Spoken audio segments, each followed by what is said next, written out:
আমরা তিন ভাই তিন ভাগে কোরবানি দেই। এক ভাইয়ের অবস্থা ভালো, তাই সে বেশিরভাগ টাকা দেয়, আর আমরা অল্প কিছু পরিমাণ শরিক হই। তাহলে কি আমাদের কোরবানি আদায় হবে কিনা? এটা একটা গুরুত্বপূর্ণ প্রশ্ন। কোরবানি দেওয়ার ক্ষেত্রে বিশেষ করে যখন ভাই ব্রাদাররা মিলে কোরবানি দেন, তখন এরকম পরিস্থিতি তৈরি হয়। একটা গরুর দাম ধরেন 70,000 টাকা, তো এক ভাই তার উপার্জন অনেক কম, সেজন্য সে 5,000 টাকা দিস, আর বাকি টাকা যেটা আছে সেটা হয়তো বাকি ভাইরা দিস।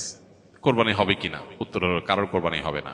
কোরবানিতে যে কোনো একটা পূর্ণ অংশ নিতে হবে। 7 ভাগের একটা পরিপূর্ণ অংশ, 7 ভাগের 1 ভাগ, 7 ভাগের 2 ভাগ, 3 ভাগ, 4 ভাগ, সর্বনিম্ন 1 ভাগ নিতে হবে। ভগ্নাংশ নেওয়া যাবে না, অর্থাৎ 1 ভাগেরও অর্ধেক নেওয়া যাবে না। 2 ভাই মিলে 1 ভাগ নিছে, হবে না, তখন সেটা গোস্ত খাওয়া হবে।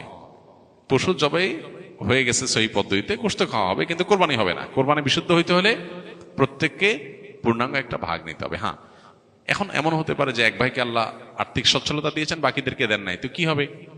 তখন সচ্ছল যিনি, তিনি তার পক্ষ থেকে কোরবানি দিয়ে বাকি সবাইকে সবার পক্ষ থেকে দিবেন, যে ঠিক আছে তোমার পক্ষ থেকে একটা শেয়ার, তুমি টাকা দিলা না, আমি তোমারটা দিয়ে দিলাম, এটা হতে পারে।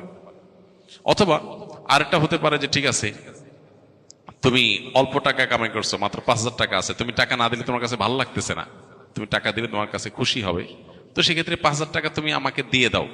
এটা কোরবানির শেয়ার না, আমি কোরবানিতে এটা লাগাবো, সেটা ভিন্ন বিষয়, বাট তুমি শেয়ার হিসাবে দিলে না, এটা হতে পারে। প্রবাসীরা অনেকে একটা কাজ করে, বিশেষ করে মিডিল ইস্টে যারা থাকে, অনেক প্রবাসীরা কোরবানি ঈদের দিন নিজেরা একটা ছাগল জবাই করে। তো রুমে 5 জন থাকে, এখন 5 জন মিলে একটা ছাগল জবাই করলে ওই ছাগলের টাকা তারা ভাগ করে। এই যে এক ছাগলে কয়জন শরিক হইতে পারবে, কয়জন কোরবানি দিতে পারবে? একজন। ভগ্নাংশ দেওয়া যাবে না।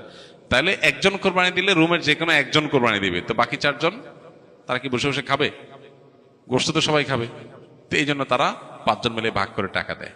এখানে কারোরই আসলে কোরবানি হবে না, জবাই করা হবে, পশুর গোস্ত খাওয়া হালাল হবে, কিন্তু কোরবানি হবে না।